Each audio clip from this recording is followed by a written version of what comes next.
Britain's royal palaces.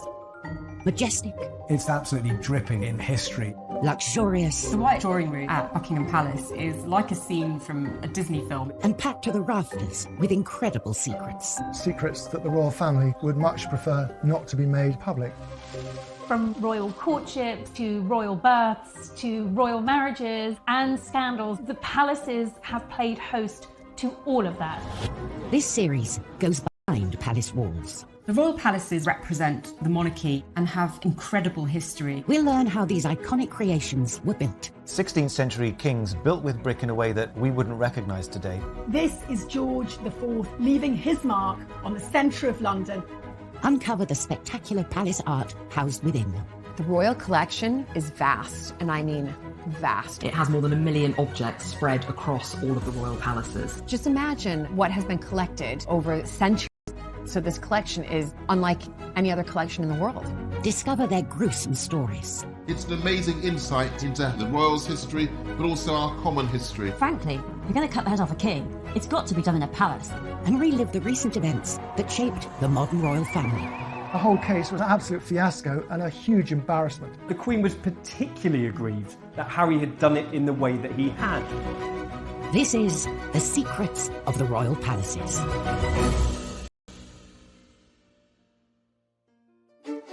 This time, a conversation between the Queen and Diana's butler is kept secret, landing him in the Old Bailey. I just felt as if I betrayed the princess's legacy, when all I'd ever wanted to do was protect her. We explore the royals' hidden getaway, the vast estate of Balmoral. They can walk for 4 or 5 hours and not come across a living soul.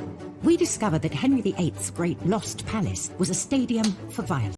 What he does when he restores Whitehall Palace is he makes sure it has to have its own special cockfighting pit.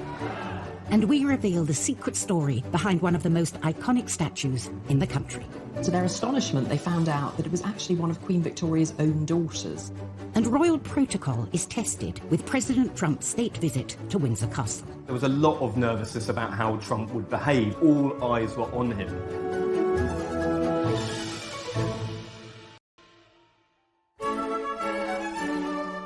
The royal palaces are stuffed to the brim with priceless objects and paintings. Every wall, corner and staircase of the palaces is lined with sensational pieces of art, including hundreds of portraits. Throughout history, portraits have normally been for the purposes of state or for propaganda. They are kind of weapons, if you like, in the country. Countless paintings in her reign, often multiple times a year.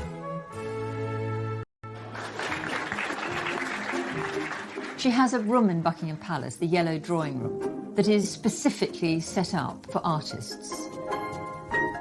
And I suspect that she takes the view that sitting for a portrait painter is an occupational hazard. Many of these portraits are displayed across the royal palaces for all to admire. But sometimes an artist delivers the unexpected. Ladies and gentlemen, I give you Lucian Freud. Lucian Freud was one of the most successful, popular, figurative artists of the 20th century. He was particularly well known for his really searingly truthful images of people. For nudes, which are very uncompromising, quite gritty, not particularly pretty. So eyebrows were raised when the Queen agreed to be his subject. It's quite a brave decision of the Queen. Freud offered to paint the Queen for free. And after years of secret negotiations, the Queen accepted. He kept insisting that the Queen would need to come to his studio, and he was asking for at least 72 sittings. The Queen, of course, is a phenomenally busy woman. She doesn't normally give more than a handful of sittings to any one portrait painter. Eventually they compromised. Freud would come to the Queen, painting her in the Royal Collection's Paint Conservation Studio in St James's Palace, where she would sit for 20 sessions, fewer than the original 72 sittings requested. When he realised he would have much less time, was he just immediately shrunk the size of the canvas. It's a really small, almost postcard-sized painting of the Queen. You'd see this cropped version of the Queen's head and shoulders with just that edge of the crown coming over her head. She could almost be one of us. The finished piece, a small headshot, just 9.5 inches by 6 inches, caused quite a stir when the public got its first glimpse in December 2001. It was definitely a Marmite moment. People loved it, people who hated it, and nobody was in between. You had some newspapers saying it was deep and exploratory, and then you had others saying it was an absolute travesty, and how could this thing be let out in public? He's not exactly a flattering portrait painter. But there was a secret reason the portrait didn't look quite right. Freud's painting hadn't gone to plan. Freud actually slightly mucked it up. He decided that he wanted to add the diamond diadem on the Queen's head, but he didn't have room on the canvas, so what he had to do was actually add a layer of canvas at the top. It's quite funny that after all those years of planning, he actually had to slightly bodge the job in the end. What the Queen thought, work of art, but he gave it to her, and I think it's one of the most valuable things in her collection. The Queen doesn't actually own the priceless art and artifacts that are given to her. As sovereign, she holds them in trust for her successors and the nation. And the same is true of her palaces. Windsor Castle, Buckingham Palace, St James's Palace, Holyrood House, they are all owned by the country, the state. The only two royal residences that the Queen actually owns are beautiful Sandringham Estate in Norfolk and Balmoral in Scotland. For nearly 170 years, Balmoral has been the royal family's secret retreat in the Scottish Highlands. Balmoral is very Scottish. It's set in the most beautiful countryside in the Highlands of Scotland. The royal family's annual summer holiday here is a time for them to embrace all things Scottish. So you'll quite often kind of be woken up with the sounds of bagpipes. Being a Scot, that's something I wouldn't mind actually having a piper wake me up. In 1842, Queen Victoria and her husband Prince Albert fell in love with Scotland. She was infused by the romance of Scotland. She loved it, and so did Prince Albert. It reminded him of his native Germany, the great mountains of Bavaria, which of course were dotted with romantic castles. Victoria and Albert decided to invest in a Scottish castle of their own and bought one without ever having seen it. A painting was enough to make them part with £30,000, around £4 million in today's money, for Balmoral in the Cairngorms. Queen Victoria said it was a perfect place to escape from the sadness of the world. At that time, wars were raging across Europe. They'd found the perfect location, but there was one small issue with the castle itself. When they got to visit in 1848, Victoria said, well, yeah, it's lovely, but it's a bit small. So they moved into the existing castle and started building a bigger one 100 yards away. When it was finished, it had 70 rooms, including a huge ballroom. Its 7-storey tower harks back to medieval defensive tower houses, while its pepper-pot turrets are reminiscent of French chateaux. But Victoria and Albert's fantasy Scottish castle is not to everyone's taste. Balmoral is a really ugly building. I mean, phenomenal. It is a country house with an overscaled tower. It looks like a grand landscape. In addition to the castle, there are 150 other buildings dotted throughout the estate, including farms, cottages, and a distillery. But hidden away in a remote part of the estate lies a particularly important building. This is Glas Old Shiel, on the shores of Loch Mick. Nestled beneath a mountain, this remote spot is perhaps the most beautiful place on the estate. And this lodge reveals the untold story of Balmoral and Victoria and Albert's lost love. Coming up on Secrets of the Royal Palaces, the Kensington Palace butler fighting for his life. I had no backup, no defence. I was heading straight to prison. And the secrets of the witches of Holyrood. They find what they say is the devil's mark on her genitals. And she said, yep, it's true. I was the devil's witch.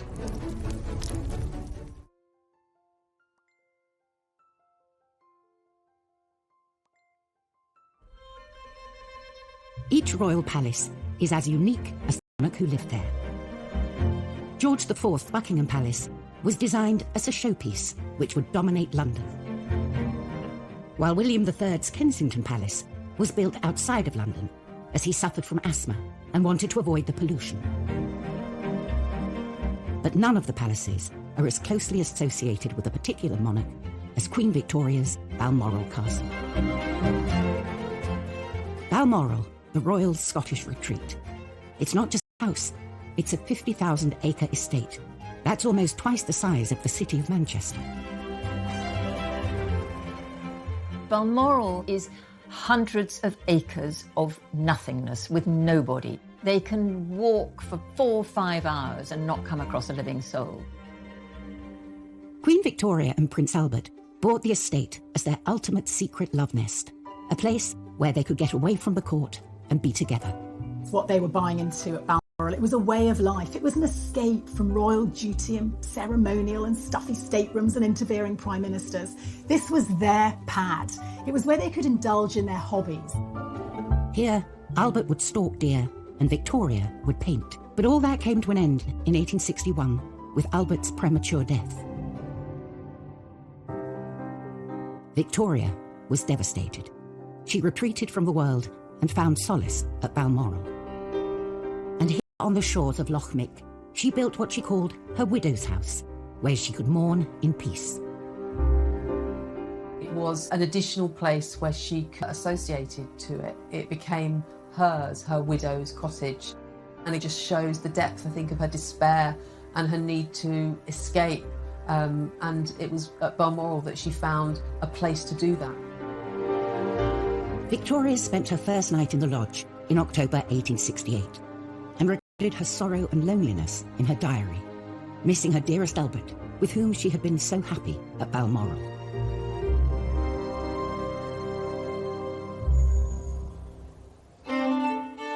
In recent years, this lodge has been a favourite spot for royal picnics, and sometimes they open it to non-royals. One of its outbuildings is a bothy, a resting place for hikers. So it's the only royal residence where you can drop into sleep for the night for free. Another hidden building on the estate, about a mile from the main castle, is particularly special to our current queen. Every year she starts her summer holiday with a stay at the 7-bedroom Craiggowan Lodge. So since the house is open to the public for much of June and July, often the Queen will arrive in Scotland before the big house Balmoral is open. So she stays at Craiggowan Lodge. And I don't imagine she's doing the cooking or anything, but she and the Duke are able to be there as an ordinary married couple without the grandeur. I think the Queen sees the grandeur in these amazing houses as sort of part of the job. But the Queen, like anybody else, can only be in one room at a time. So one room at a small house is probably rather a nice change. For a person who can never go on a normal holiday like the rest of us, Balmoral is incredibly important in the summer as her retreat and her place to explore the Highlands. Balmoral has been the royal family's secret escape for generations, hidden away in the vastness of the Scottish Highlands. But not all Scottish palaces have such sedate and serene history. Scotland's James VI, who became James I of England after the union of the Scottish and English crowns, used the other Scottish palace, Holyrood House, as a court. He made himself judge, jury, and executioner in the trial of Agnes Sampson. James VI is convinced that witches are out to get him. And it all really starts with bad storms. His wife, Anne, she's coming over from Denmark to marry him, and he decides that the bad storms on the way are caused by witches who are trying to kill the future queen. So James called for one woman, Agnes Sampson, to be brought to Holyrood House, and she's questioned. And in front of the king, she refuses to say she's a witch. She says she's innocent. So she's taken to the Holyrood cells.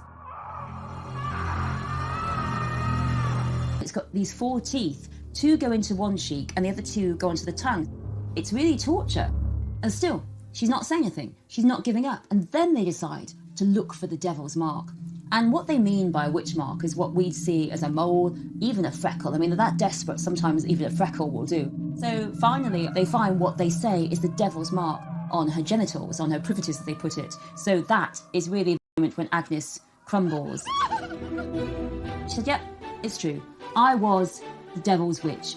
So Agnes, poor woman, is burnt at the stake, and James, he is convinced that witchcraft exists. He writes a witch hunting guide, Demonology, a book that you can use for hunting down witches, and we think about 4,000 people are burned and killed as witches in Scotland. And all of this hysteria, all these deaths, they all began with James' trial of Agnes Sampson at Holyrood House. Throughout history, the royal palaces have played the part of the ultimate backdrop to some of the greatest affairs of state and political intrigue the country has ever seen. They've seen death, they've seen murder, they've seen marriage. Look at them, that's called a microphone. There's absolutely nothing that hasn't happened in these palaces. But what really gets the public interested are the secrets behind the drama.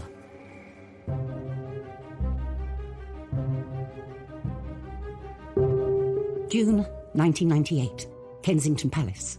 10 months after Princess Diana's death, her former butler, Paul Burrell, is spotted by the police. Duty police officer at Kensington Palace noticed Paul Burrell pulling up about 3:30 in the morning, loading up his car with a couple of evening dresses and a wooden box. 3 years later, the police launch an investigation into the suspected sale of Princess Diana's personal possessions in America. It led police to Burrell's Cheshire home, where he was then living with his wife and 2 sons, and a dawn raid. When the police came to my family home that day, the bottom of my world fell out. I felt completely helpless and hopeless. Police spent 12 hours searching his house and found hundreds of Diana's possessions. It didn't take them very long to find about 2,000 different items. One officer went up into the loft and said, it's wall-to-wall royal dresses and stuff up here. The police's view was that this man was helping himself and stealing Diana's possessions. Burrell had worked for the Queen for 10 years. He was then I was invited into her world. I became part of her world and became closer and closer as the years went by. Diana felt that she could trust him, she confided in him, and as he later revealed, she did ask him to provide some very intimate services, including smuggling boyfriends into Kensington Palace late at night. It all came to a boiling point when the couple decided to lead separate lives and separate. Charles said to Diana, you can have anything you want. What do you want? Do you want the furniture? Do you want the silver? You name it. Make a list. So she made a list. And on top of that list, she put my name. And when Charles saw it, he said, you can't have Paul. Paul came from my mama, and I need him for the future. But Charles, Princess Diana said, you said I could have anything I wanted. And I'm taking Paul with me to London. She believed that Paul Burrell was one of the few people in the world that she could trust implicitly to do what she wanted and to be her man, if you will.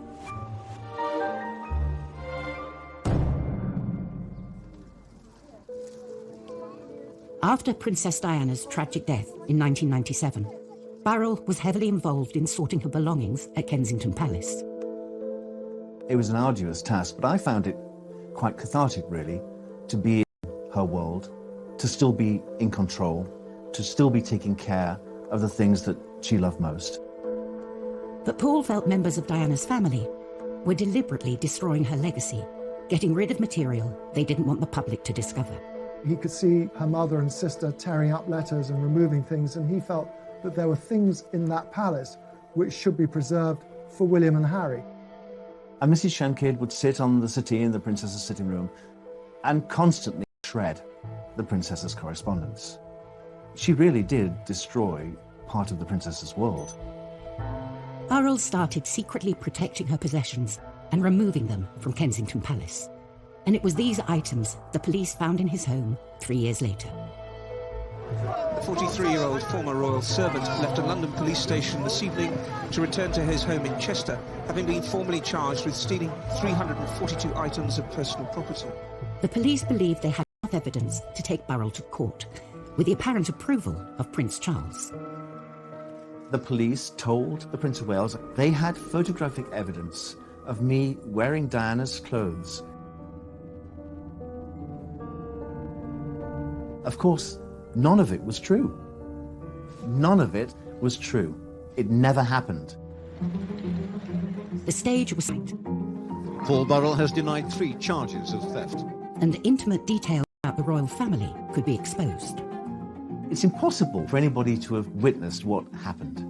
So because of that, I had no backup, no defense, none whatsoever. I was heading straight to prison. Coming up, the Queen reveals a secret conversation that will change the outcome of the Burrell case. Never before had a monarch intervened in a criminal court case. And Henry VIII sees a palace as the perfect backdrop for extreme sports. When he restores Whitehall Palace, he makes sure it has to have its own special cockfighting pit.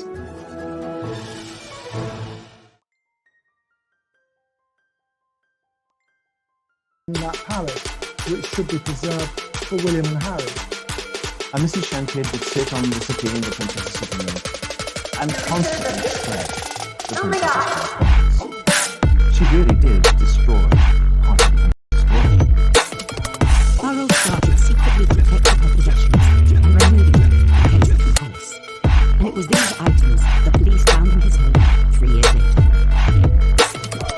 23-year-old former royal servant left a London police station this evening to return to his home in Chester, having been formally charged with stealing 342 items of personal property. The police believed they had enough evidence to take Burrell to court, with the apparent approval of Prince Charles. The police told Prince of Wales they had photographic evidence of me wearing Diana's clothes. Of course, none of it was true. None of it was true. It never happened. The stage was set for a trial where the secret relationship between butler and princess would come under the spotlight. Paul Burrell has denied 3 charges of theft. And intimate details about the royal family could be exposed. It's impossible for anybody to have witnessed what happened. So because of that, I had no backup, no defense, none whatsoever. I was heading straight to prison. Coming up, the Queen reveals a secret conversation that will change the outcome of the Burrell case. Never before had a monarch intervened in a criminal court case. And Henry VIII sees a palace as the perfect backdrop for extreme sports. When he restores Whitehall Palace, he makes sure it has to have its own special cockfighting pit.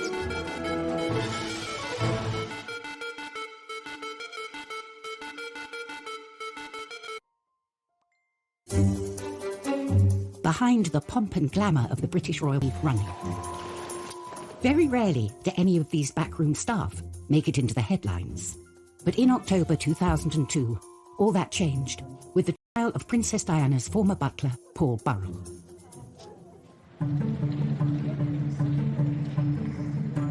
Burrell was accused of stealing possessions worth millions from Diana's Kensington Palace home. The police wanted my head on a spike. They wanted me in prison. Because then I would never, ever have been believed again. In his defence statement, Burrell mentioned a conversation he had had with the Queen after Diana's death. We were standing in her sitting room, just the 2 of us, and we had a very open, frank discussion. I told her everything that had happened, and I said, I've taken it upon myself to keep things the princess had given to me for safekeeping, and I've protected them.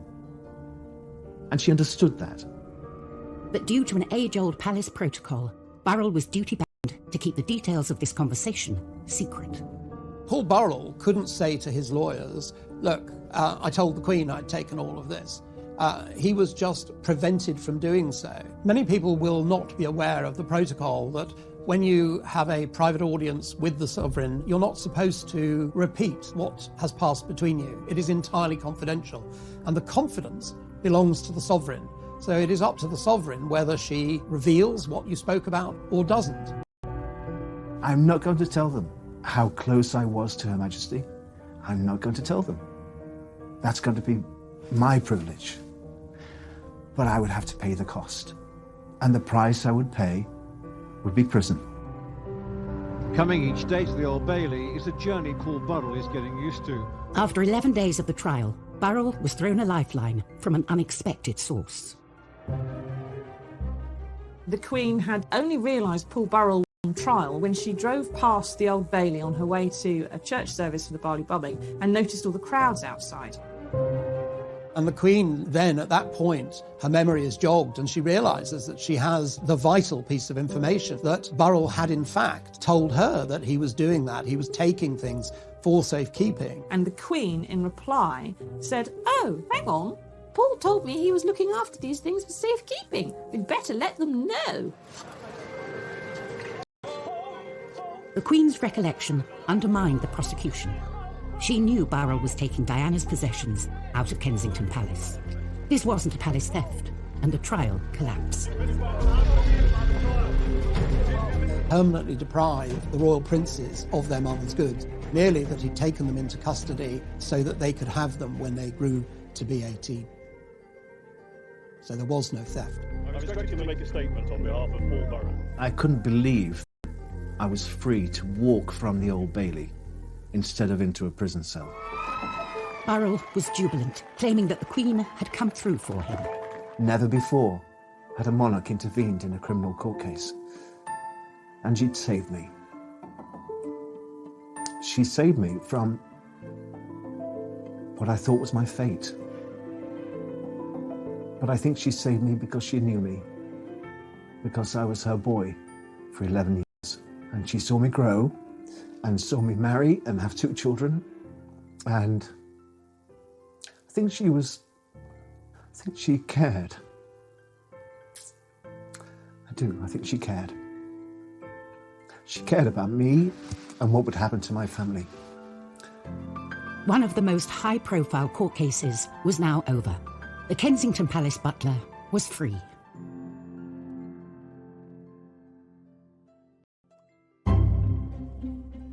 Henry VIII's great lost royal residence, Whitehall Palace, stood in the heart of the British establishment before it was destroyed by fire in 1698. This palace was built for excitement. It was a pleasure palace, thanks largely to the cockpit at court. Henry VIII's Whitehall Palace, it wasn't what we'd imagine to be a palace. There were 4 tennis courts and a tilt yard for doing jousting. Henry VIII was a great sportsman, and when he was outside London in Hampton Court or Windsor, he went out hunting. And when he was in London, the sport he did was watching animals beat each other up to death. Cocks, bears and dogs. Actually, cockfighting had really been wearing down in its popularity. Henry comes to the throne and cocks are back. And what he does when he restores Whitehall Palace is he makes sure it has to have its own special cockfighting pit, the large building surrounded by seating, so that when those 2 cocks go and fight it out, everyone can watch them and cheer them on. And Tudors loved it. It was not a time for happy lives for animals. You know what stands on the place of Henry VIII's cockfighting pit? That is now 10 Downing Street, the Prime Minister's residence, where those big, puffed-up cocks fight it out for power and glory behind closed doors. Whereas Henry VIII's Whitehall Palace was built in the centre of London, British establishment, Balmoral was built as far away from it as possible.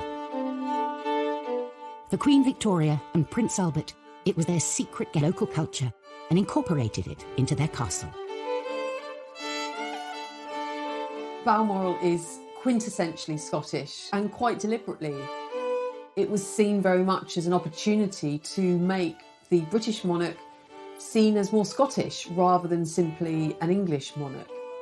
Victoria and Albert immersed themselves in the Highland life, especially when it came to their decor. Balmoral is entirely clad in tartan. That was always the intention. The carpets were tartan, the seat covers were tartan, the curtains were tartan. No doubt they wore tartan. In the servants' quarters, on the floor was tartan linoleum. And if you looked at the walls, loads of stags' heads and antlers and deer skins on the floor as you come in through the main entrance. It was a theme park of Scottishness. Victoria and Albert's obsession with tartan was actually a secret political ploy to win back the support of the Scots. In the middle of the 18th century, Victoria's great-great-grandfather, George II, had invoked the massacre of Glencoe. Tartan was banned. Any affiliation with Scots or Stuarts against the English kingship was treasonous. And so for Victoria to start to rebind the links with the people of Scotland went down really well. A century and a half later, have our modern royals torn out the tartan? Few had seen inside this private home until 2013, when New Zealand's Prime Minister John Key broke protocol and shared a photo of the Queen's private living room. And what you see there is a glimpse of an interior which was undoubtedly familiar to Victoria and Albert. I mean, their own portraits, Victoria and Albert, still either side of the fireplace that they commissioned and saw built. There are still tartan carpets wall to wall there. Some of their furniture still survives in situ. It's simply been comfortably updated through time, and I rather like that. While in Balmoral, you can walk for miles without bumping into another living soul. In London's Kensington Palace, you can't turn a corner without bumping into a royal. In fact, it houses more royals than any other residence, including the future King and Queen. And watching over this palace is Britain's second longest reigning monarch, Queen Victoria. This marble monarch greets over 500,000 palace visitors every year. But the creation of this statue is one of the palace's greatest secrets. Completed in 1893 to commemorate her Golden Jubilee a few years earlier, the young, slender figure is not the Victoria we think of today.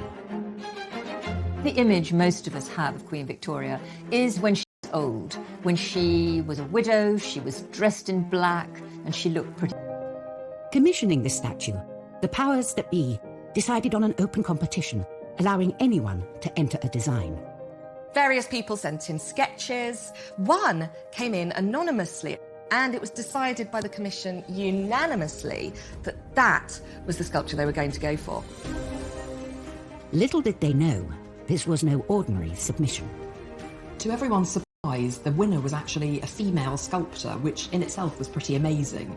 But then, to their astonishment, they found out that it was actually one of Queen Victoria's own daughters, Princess Louise. The sixth child of Victoria and Albert, Princess Louise, was something of a rebel princess.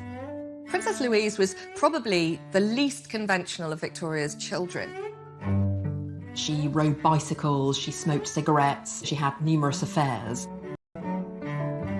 She believed strongly in women's rights and suffrage. She also was very artistic. She wanted from a young age to go into what at this point was a male-dominated world of art and sculpture.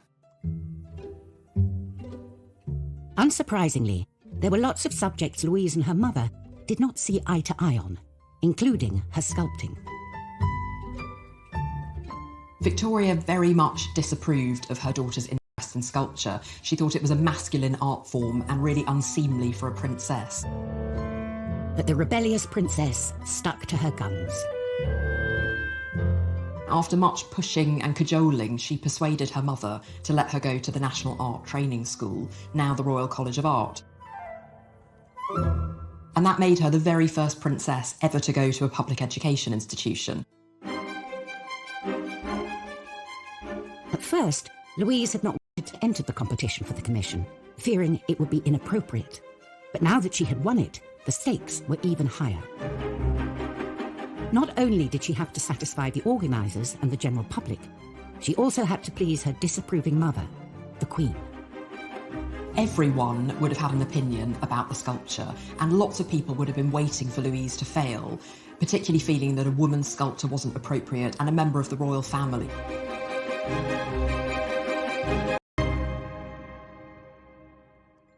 Coming up, What would the forbidding Queen Victoria make of her daughter's artwork? You get a sense of the pressure coming from all directions. And President Trump refuses to follow the rule book while visiting Buckingham Palace. Trump being Trump lands his chopper in the middle of the Buckingham Palace lawns.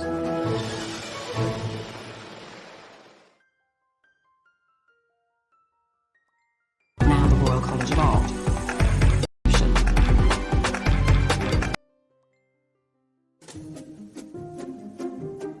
Kensington Palace houses more royals than any other residence. You've got Princess Eugenie and her husband Jack Brooks back there. Of course, you've got the Cambridges, the Department 1A, and the Gloucesters. I mean, the royals are very much packed in to Kensington Palace. And they're all watched over by the young Queen Victoria, thanks to a controversial statue designed by her daughter, Princess Louise. The rebellious sixth child of Queen Victoria had secretly entered and then won a competition to create a sculpture of her mother at Kensington Palace. Now, she had to deliver. Louise herself lived in Kensington Palace, and that's where she'd set up her studio. It, of course, was the palace in which Queen Victoria had been born, so you get a sense of the pressure coming from all directions. The statue had been commissioned to mark Victoria's Golden Jubilee. Louise had to go through source material in order to reconstruct what Queen Victoria would have looked like at her coronation.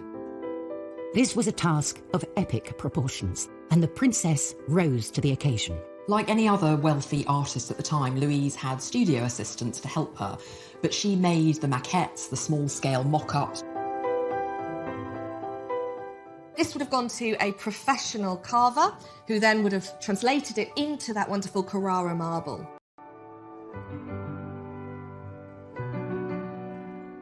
Although the statue had been commissioned for the 1887 Jubilee, it was not completed until 1893, on the anniversary of her coronation. Victoria herself unveiled the statue, but would she like it? She said, "It gives me admirably designed and executed by my daughter." The rebel princess had pulled it off. The Queen loved the statue. Princess Louise carved several other public statues, but her best known is the one she made to stand here, guarding her mother's childhood home.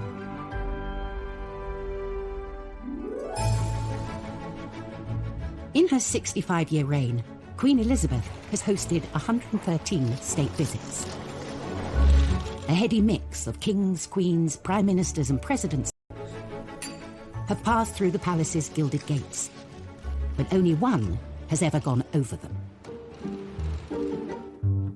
June 2019, the ballroom, Buckingham Palace. Georgian tableware is laid for a very special state banquet. The state visit is very much about putting on the best of British.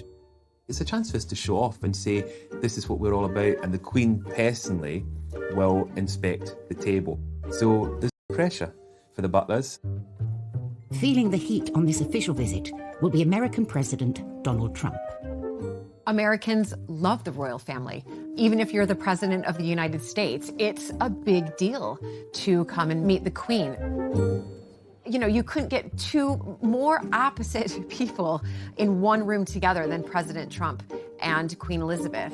The palace was on high alert for any potential banana skins, which wasn't surprising, considering what had happened the first time President Trump met the Queen at Windsor Castle. If you look back at the G20 2018 visit, you know, he did have that huge faux pas. Trump walks in front of her, everybody's cringing. This Queen is dwarfed by his gargantuan size and suddenly appears from behind him. It's an absolute shocker. And his lack of etiquette isn't the only baggage Trump brings with him. No. The room is full of mirrors. Where would you like it? If you look at the two state visits between Obama and Trump, it's almost night and day. You know, when Obama arrived, he obviously took a car to Buckingham Palace, and the streets were lined with people cheering him on. And it completely opposite when Trump arrived. The streets were lined mostly with people protesting his visit.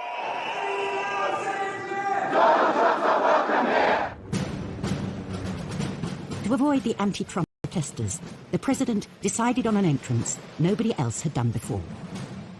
He was the very first president to fly in on a helicopter for a state visit. Trump being Trump, flies over the protesters, lands in the middle of the Buckingham Palace lawns. All the journalists, including myself, were stationed on the lawn. Emerges from the helicopter. He thought he was going to meet the Queen, but it was Charles and Camilla who were the first to meet him. Only then did Trump get to join Her Majesty, inspect the guard, from a safe distance. I think he probably surprised many people in that he was quite quiet and subdued. It's almost like you're visiting your granny. And you remember when you used to go and visit your granny, you would wear your best clothes, you would mind your P's and Q's, you wouldn't make any mistakes. President Trump knew he needed to be on the very best behavior. You have to remember, this queen has been through everything. She's seen it all. This is just another president. Next time, at Windsor Castle, the world's oldest working kitchen rises from the ashes. The archaeologists revealed something quite extraordinary, that this was original to Edward III's building. We explore the mysterious Balmoral Pyramid. It is really not what you would expect to see in the middle of the Scottish Highlands. And Diana's statue fails to materialise at Kensington Palace. Is this further evidence of a fractious relationship between the two of them?